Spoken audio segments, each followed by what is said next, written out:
আমরা সংঘাতের রাজনীতি চাই না।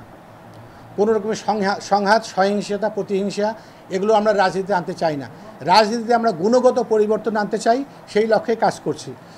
গত জুলাই এবং আগস্ট থেকে আমরা যে শিক্ষা গ্রহণ করেছি যে রাজনীতিতে যদি পরিবর্তন আনা না যায় তাহলে ভবিষ্যতে রাজনীতির দেশে সুষ্ঠু রাজনীতি চালু হবে না। তো সুষ্ঠু রাজনীতির জন্যই আমরা কাজ করছি। এখানে একজন আরেকজনের উপরে হামলা করে, মামলা করে কিংবা রক্ত ঝরিয়ে কোনো ভালো কিছু অর্জন করতে পারবে না। আমরা চাই সুষ্ঠু রাজনীতি, গণতন্ত্রের চর্চা করা। সে কারণেই আমরা এই পর্যন্ত ৩-৪ বার আমাদের উপরে আক্রমণ হলেও আমরা সহ্য করে গিয়েছি। আমরা আমাদের যে সাংগঠনিক যে আমাদের ব্যবস্থা আছে সেই ব্যবস্থার জন্য আমরা আমাদের ঊর্ধ্বতন নেতৃবৃন্দের সঙ্গে কথা বলেছি।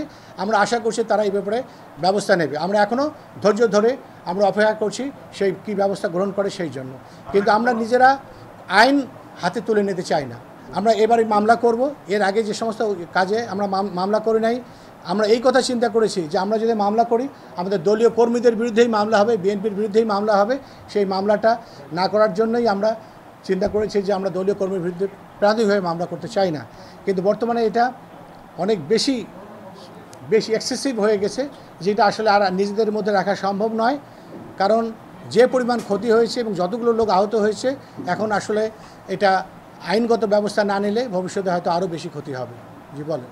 একজন মানুষকে আমরা তার কর্মকাণ্ড দ্বারাই চিহ্নিত করি। যেহেতু এই ধরনের সন্ত্রাসী কর্মকাণ্ড তারা করেছে, এই ধরনের একজন্য কর্মকাণ্ড করেছে, কাজেই এই কর্মকাণ্ডই তাদের পরিচয়।